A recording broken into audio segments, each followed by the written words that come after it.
आता जर मी पास झाली नसते तर नेक्स्ट पोलीस भरतीला मी पूजाला ही बुक लिस्ट वापरायला नक्की सांगितली असती. सो पटकन आपण बघून घेऊया. मराठीसाठी मी मुरा वाळिंबे सरांची रेड आणि येल्लो अशा 2 बुक येतात. येल्लो बुकमध्ये सगळे शब्दार्थ असतात, रेड बुकमध्ये सगळे कन्सेप्च्युअल गोष्टी असतात.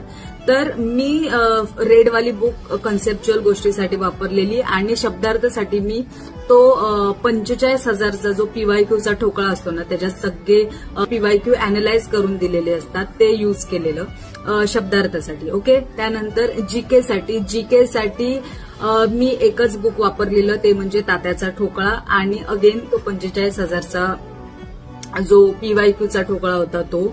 ट्रस्ट मी, पोलीस भरती ही एमपीएससी आणि युपीएससी सारखी मोठी एक्झाम नाहीये ज्याच्यासाठी तुम्हाला प्रत्येक विषयासाठी वेगवेगळे बुक रिफर करावे लागतील, जसे की इतिहासासाठी समाधान सरांचं, इकॉनॉमिक्ससाठी, पॉलिटीसाठी कोळंबे सरांचं.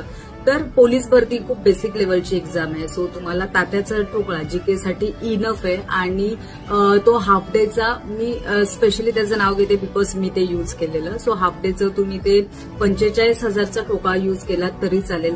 त्याच्यानंतर मॅथ्ससाठी मी फक्त ते 45,000चा पीवायक्यू एकदम चांगले केलेले, म्हणजे इतका सोडवून झालेला तो माझा की लिटरली मला ते प्रश्न तोंडपाठ झालेले. जर तुम्ही लिमिटेड सोर्स वापरताय ना तर तो लिमिटेड सोर्स तुमचा तोंडपाठ असला पाहिजे. प्लस एक्स्ट्रा तुम्हाला हवं असेल तर त्याच्यासोबत तुम्ही फास्ट ट्रॅकचं मॅथ्सचं बुक रिफर करू शकता. त्याच्यानंतर current affair. Trust me, current अफेअरसाठी नॉर्मली एमपीएससी साठी सिम्प्लिफाईड बुक रिफर करतात, मासिक, साप्ताहिक वगैरे. बट पोलीस भरतीसाठी मी करंट अफेअरसाठी फक्त ओनली खाकीचं टेलिग्राम चॅनल फॉलो केलेलं. त्या टेलिग्राम चॅनलवर पोलीस भरतीसाठी इनफ मटेरियल असतं.